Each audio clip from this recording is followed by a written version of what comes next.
Hello, welcome to RevelatorAlf. In this video I'm going to tell you which are the best cameras to use for your motorcycle videos. Catch you inside. RevelatorAlf. Hello, welcome to RevelatorAlf. I hope you're enjoying this series so far. Please subscribe and hit the notifications bell for all the latest videos that come out. So, this video is all about which is the best camera to use for your shooting motorcycle videos. Now, this is a huge question. I get asked this all the time, and I get asked about my camera placements and, you know, audio and all sorts of stuff. Essentially, it's a very, very wide market. You can have lots and lots of cameras all doing the similar kind of thing. However, the two biggest ones, I suppose, on the market right now are made by Drift or made by GoPro. Now, it really depends, I suppose, on what your budget is. First and foremost, what you can afford. Now, I could sit here and say what you need to have is the latest GoPro 7 or 8 or whatever it is, the latest Drift 4K, and that would make the best videos. But essentially what you need to have is any kind of action sports camera that can shoot in HD. Essentially that's your starting point. Does it shoot in HD? Does it shoot in 1080 resolution?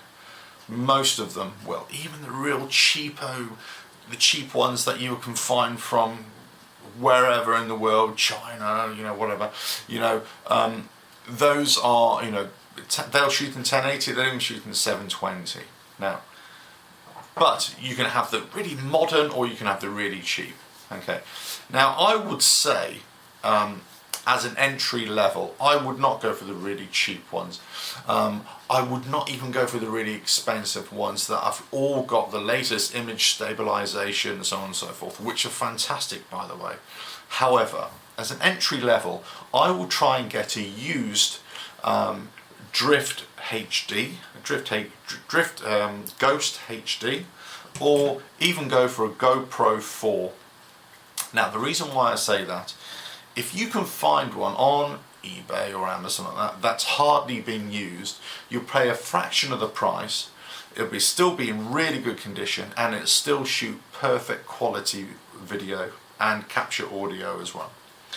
These two both have external jacks for audio, okay, which is really important. That's what you want to make sure, that whatever camera you use has got an external jack for audio.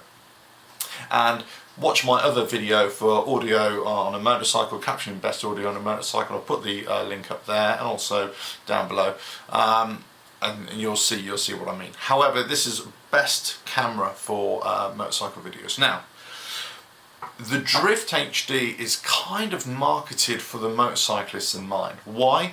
Because it's more streamlined. You can actually attach it to the side of a helmet, you can attach it to the side of a motorcycle, that kind of thing. It's also quite adaptable because you've got a lens that can be rotated around, so you don't really have to worry about getting the camera square onto the horizon, let's say perpendicular to the horizon. You can mount it at any angle on any surface and then just rotate the camera until the lens, I should say, until it's level with the horizon, so you get a straight shot. Perfect. It's got apps as well which you can use to line up your shot, but I find it so easy and it's streamlined and it's not sticking out, and it's perfect, for motorcycle use. However, there is a limitation.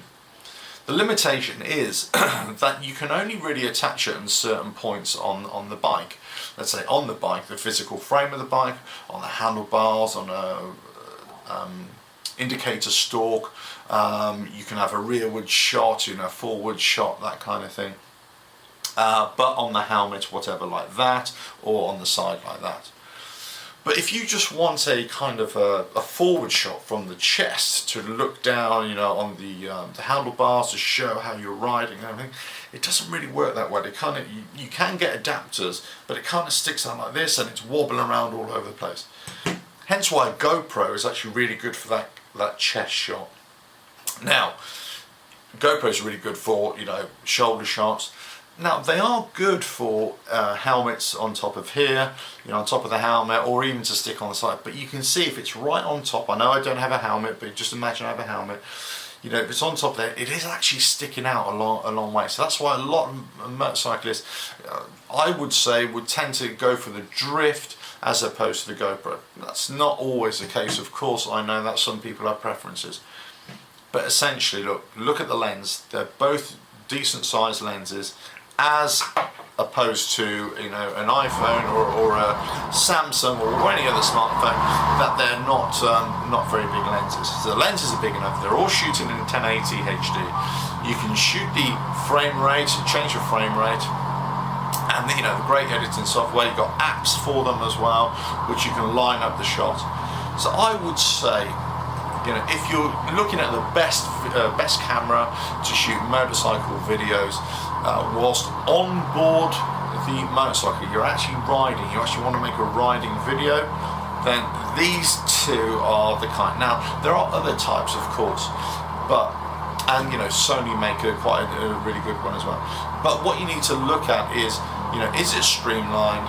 Does it fit the shot? Can you fit it on the bike? Has it got lots of attachments and brackets that you can, you know, readily use?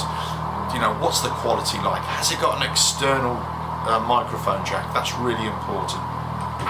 So these are the kind of, I would say, the best cameras to use for motorcycle videos. Now, what about making external shots of you riding past, you know, so on and so forth?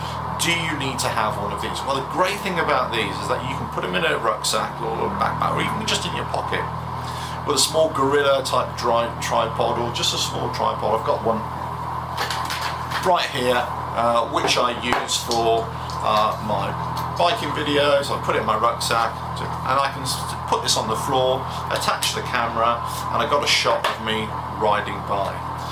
Okay, that kind of thing. So that's why they're still great for that, you know, for the external shot as well. So you can have these on board, or you can have these, you know, off. Now, even without an external microphone, the sound quality on the pickup is actually still pretty good, actually. I would say probably the sound quality on the GoPro is better than on the drift, but you know, so it's much of a muchness really. Now, can you shoot a motorcycle video on an iPhone? Absolutely yes. Okay. What you can do, you can get your iPhone and just take it out of the bracket. What you want to shoot, make sure you shoot it from the back of the camera, because that's got the higher resolution than the front side of the camera. And let's say if you're shooting a passing shot, you know, of your friend, you know, riding past, whatever, or you want to, you know, attach it to a bracket and put it onto a tripod, and you want to record, you know, just a few clips, yeah, absolutely fine. This will work absolutely fine. You can shoot in 4K, you can shoot in, you know, 1080, different frames per second, 25, 60, whatever you want to use. So it's absolutely fine. Can you use a, you know, a DSLR, you know, a digital single lens reflex, you know, the one that I'm actually shooting this video on? Absolutely so. The problem with, you know, a DSLR is that it's bulky. So for motorcycle videoing, especially on board, it's not really going to work. You're really going to have something that's small and compact, whatever. But if you're shooting a steady shot with a bike riding by, that kind of thing, yeah, DSLR is absolutely fine. As long as you've got a great lens on there and the video's coming through, you know, and the lights are able to come through and be registered, absolutely fine. So, what kind of camera, what best camera to use? Well, anything for an external shot work absolutely fine. On board, you're going to need an action cam, and I would say something like the GoPro, the Drift, or kind of a Sony type thing, but absolutely fine. They're all going to be shooting this HD, and they're all going to be looking at, you know, you're going to have to have the external mic. Now, the thing to remember is about vibration on video, shaky videos. So check out my other video and I'll put the link up there now, with the shaky video, how to reduce the vibrations on your videos, and that'll be the best bet for you. But essentially they're all going to shoot great video, and it's all going to be HD, and it'll all be very watchable, especially once you put it into the editing software afterwards. Right, I hope this helps. hope you enjoyed this video. Give it a like if you would, and please leave your comments below and tell me what you think. Okay, I've only really discussed the cameras without image stabilization right now. So another video I'll talk about the cameras with image stabilization, but these are still perfectly usable and workable for most motorcycle videos. Anyway, so hope you subscribe, hit the notifications, and leave comments and like the video. Catch you on the next one. Cheers.